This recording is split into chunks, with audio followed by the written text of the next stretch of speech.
दोस्तों बात करें तो आपने कार्ल पे की कंपनी नथिंग का तो नाम सुना ही होगा। नथिंग का ईयर वन देखा तो ट्रांसपेरेंट वाला ईयरफोन इस साल उसने खूब सारी हाइप बटोरी थी और देखा तो वो TWS कैटेगरी में काफी सक्सेसफुल प्रोडक्ट हो गया। मतलब 2 महीने से कम समय में उसने 1 लाख यूनिट बिक गई उसकी, काफी अच्छा नंबर है। लेकिन सवाल आता है अब आगे क्या। अभी एक लीक निकल कर है Mukul Sharma AK stuff listing की तरफ से कि जो नथिंग वाले हैं वो अपना एक स्मार्टफोन को डेवलप कर रहे हैं और शायद वो नथिंग फोन 1 हो सकता है जो आपको अगले साल Q1 2022 में देखने वाले।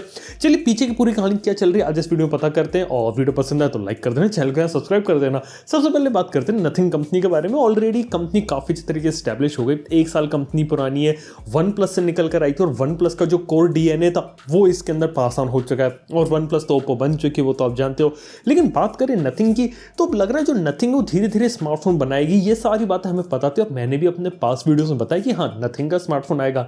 लेकिन ये नहीं पता था आपको इतनी जल्दी स्मार्टफोन देखने को मिलेगा, क्योंकि नथिंग के साथ 1-2 चीजें यहाँ पे काफी इंटरेस्टिंग है। सबसे पहली चीज, पहले इनिशियली नथिंग कंपनी थोड़ी छोटी थी, एक्सेसरी वाले मार्केट में उतर रही थी, लेकिन अब धीरे धीरे जब उसे सक्सेस मिली तो यहाँ पे उसे फंडिंग भी मिली है। अगर हम बात करें रिसेंटली उसे सीरीज ए में $50 मिलियन की फंडिंग मिली है और देखा तो $50 मिलियन एक स्मार्टफोन कंपनी बनाने के लिए काफी सही है, क्योंकि आज के समय में स्मार्टफोन के कंपोनेंट्स इजीली अवेलेबल है। गूगल वेंचर्स के साथ उसकी पार्टनरशिप हो रखी है, उसको एंड्रॉइड आसानी तरीके से मिल जाएगा, सारी चीजें बन सकती हैं। अगर सप्लायर वगैरह है उसके पास तो आसान तरीके से एक स्मार्टफोन को यहाँ बना सकता है। $50 मिलियन एक इनफ मनी है। लेकिन कहानी में ट्विस्ट अभी एक और आता है, जब कॉलकॉम अनाउंस करता है नथिंग के साथ पार्टनरशिप, और अगर कॉलकॉम का ऑफिशियल स्टेटमेंट पढ़ोगे ना, वहां पे स्नैपड्रैगन मोबाइल प्लेटफॉर्म का जिक्र हो रहा है, 5G का जिक्र हो रहा है और देख के लग रहा है जो फ्यूचर में नथिंग की प्रोडक्ट्स होंगे उनके अंदर आपको कॉलकॉम की DNA, कॉलकॉम की टेक्नोलॉजीज देखने को मिलेंगी। क्या पता अगले जो ईयरफोन्स है उसमें कॉलकॉम अपनी चिप इनेबल कर दे, या फिर कोई ब्लूटूथ स्पीकर या स्मार्ट स्पीकर ये लोग निकाले उसके अंदर कॉलकॉम प्रोसेसर आ जाए,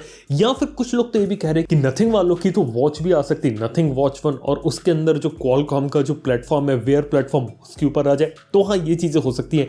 लेकिन सबसे इंपॉर्टेंट चीज है 5G और स्नैपड्रैगन मोबाइल प्लेटफॉर्म की, और लग रहा है कि डेफिनेटली इसका 5G इनेबल्ड फोन आ सकता है, इसमें आपको क्वालकॉम स्नैपड्रैगन का प्रोसेसर देखने को मिले। लेकिन बात है कि आखिर आप इसके अंदर क्या एक्सपेक्ट कर सकते हैं या फिर क्या चीजें आपको देखने को मिल सकती है। क्योंकि बात की जाए अगर Q1 2022 में इनका फोन अगर आने वाला है तो आप समझ के रखिए कि इस समय इनके पास एक प्लान रेडी होगा, इनके पास एक प्रोटोटाइप रेडी होगा। और इतने समय में उन्होंने कैसे बना लिया प्रोटोटाइप?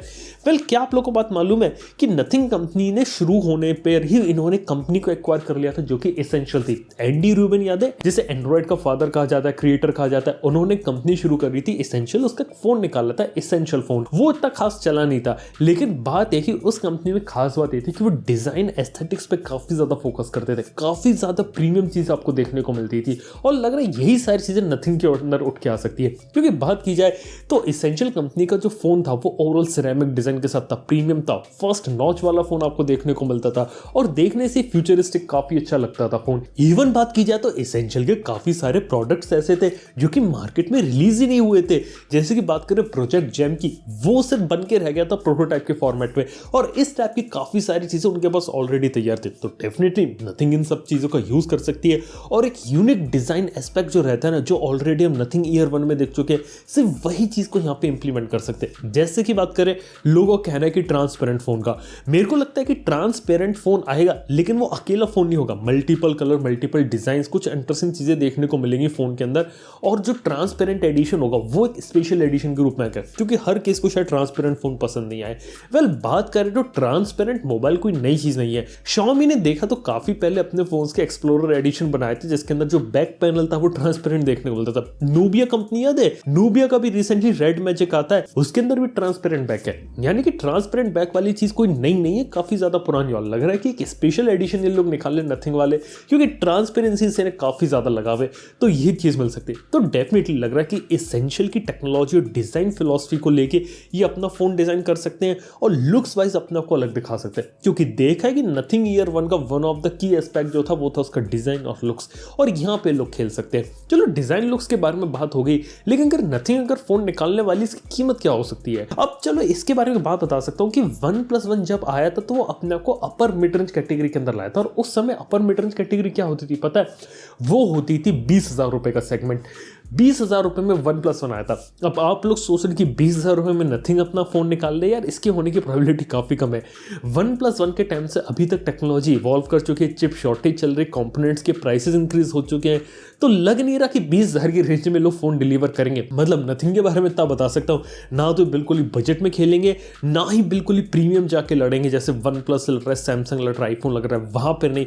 ये बीच में जो जगह खाली छूटी हुई ना 30,000 40,000 की रेंज में, वहां पर लड़ेंगे। अब बात की तो पिछले कुछ समय में 30 से 40,000 की रेंज में कंपटीशन काफी ज्यादा गर्म है। Xiaomi की बात करें, वो अपनी सीरीज निकाल रही है, iQOO अपना फोन निकाल रही है, Realme निकाल रही है, Vivo का फोन आपको देखने को मिल रहा है, खुद वन प्लस नॉर्ड और 9R वहां बैठे हुए हैं, यहां तक कि सैमसंग के फोन्स भी देखने को मिल जाते हैं। जो कॉम्पिटिशन उस पर्टिकुलर कैटेगरी में काफी ज्यादा कंपेटिटिव है और लग रहा है कि शायद यहाँ पे इस चीज को खेलना पसंद करें। अब हो सकता है कि Qualcomm का कोई 5G प्रोसेसर ये लोग इंक्लूड करें और लेटेस्ट प्रोसेसर को यहाँ पे लेकर आए, क्योंकि देख के ऐसा लगता है कि अगर नथिंग वाले अगर अपना एक स्मार्टफोन निकाल लेंगे तो लग नहीं रहा कि वो मोबाइल फोन के अंदर स्पेक्स में कोई कमी छोड़ेंगे।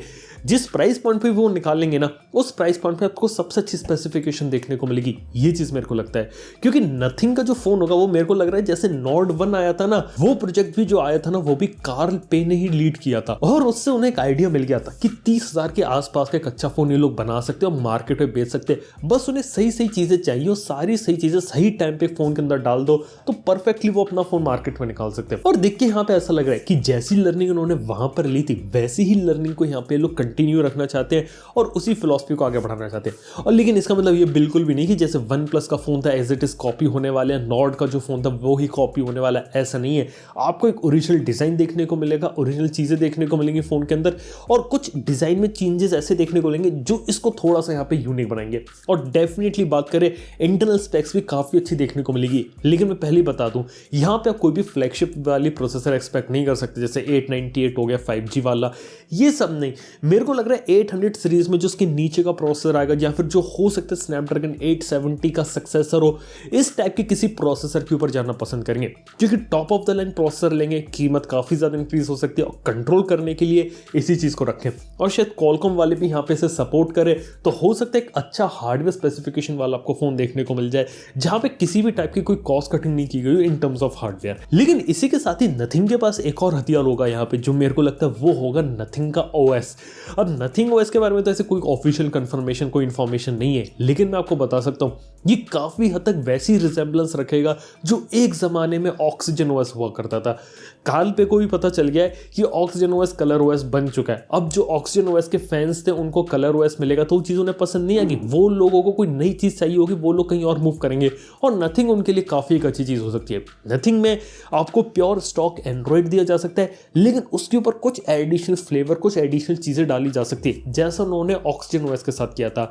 मतलब पहली बार जब ऑक्सीजन OS आया था ना, तो उसे कलर OS की टीम ने नहीं बनाया था, उसे बनाया था पैरानॉइड एंड्रॉइड के जो रोम डेवलपर्स थे, उनकी हेल्प ली गई थी, कस्टम रोम मेकर्स की हेल्प से वो बनाया गया था। और वो देख के ऐसा लगता था कि हाँ स्टॉक एंड्रॉइड ही चला रहे हो, लेकिन आपको उसमें एक्स्ट्रा फीचर, कुछ एक्स्ट्रा चीजें देखने को मिल गई।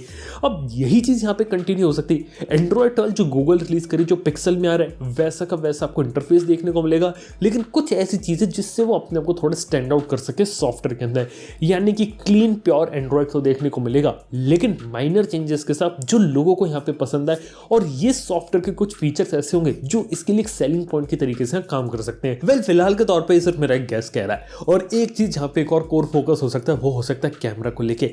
30,000 के प्राइस पॉइंट पे लोगों की सबसे बड़ी प्रायोरिटी रहती है कैमरा। कैमरा एक ऐसी चीज कि आप एक अच्छा हार्डवेयर लगा के उस चीज को फुलफिल नहीं कर सकते, सॉफ्टवेयर इमेज प्रोसेसिंग भी होना जरूरी है। और लग रहा है कि यहाँ पर भी शायद किसी के साथ पार्टनरशिप करके इमेजेस या फोटोग्राफी वाली चीज होती ना, उसे भी यहाँ पे थोड़ा अच्छा बेटर बनाने की कोशिश करें, यानी कि फोटोग्राफी और जो कैमरा होता है ना, वो भी यहाँ पे इनका की फोकस होगा। और बात की जाए तो यहाँ पे जो नथिंग है ना, एक पूरा इकोसिस्टम बनाने वाली है।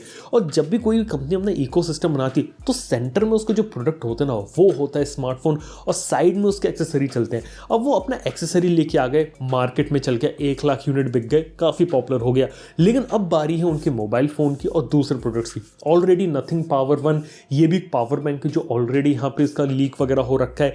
इसके साथ ही बात की जाए तो एसेंशियल कंपनी एक ज़माने में स्पीकर्स पे भी काम कर रही थी, स्मार्ट स्पीकर पे, है। और जब नथिंग आई थी तब भी मेरे को हिंट मिला था कि इनका कोई स्मार्ट स्पीकर ऑलरेडी प्लान्ड है जिसके अंदर कुछ यूनिक चीज़ें देखने को हो सकती है। तो हो सकता है अपने इकोसिस्टम बनाने के लिए पावर बैंक भी ले आए, एक अपना एक स्मार्ट स्पीकर भी ले आए और इस तरीके से 1-2 सालों के अंदर अपने एक ऐसा पोर्टफोलियो बना दे जिसमें आपको नथिंग का एक कंप्लीट इकोसिस्टम देखने को मिले और उस इकोसिस्टम में जो सेंटर चीज होगी वो होगा स्मार्टफोन। अब शायद यही देख के लग रहा है कि शायद नथिंग फोन 1 ज्यादा दूर नहीं है और हो सकता है काफी जल्दी देखने को मिल जाए। और अगर हम लोग Q1 2022 की बात कर रहे हैं तो शायद फरवरी मार्च तक ये प्रोडक्ट लॉन्च हो सकता है। देखते आने वाले टाइम में क्या रहता है, लेकिन मेरे को सच में लग रहा है कि टेक एंथुसियास्ट के लिए परफेक्ट फोन जो रहता है ना वो बहुत ही जल्दी यहाँ पे आने वाला है। बाय द वे आप लोग इस बारे में क्या ओपिनियन है ये बात नीचे कमेंट बताना ना भूलो। वीडियो पसंद आए तो लाइक कर देना, चैनल को सब्सक्राइब कर देना। थैंक यू वीडियो देखने की। नेक्स्ट वन में गुड बाय।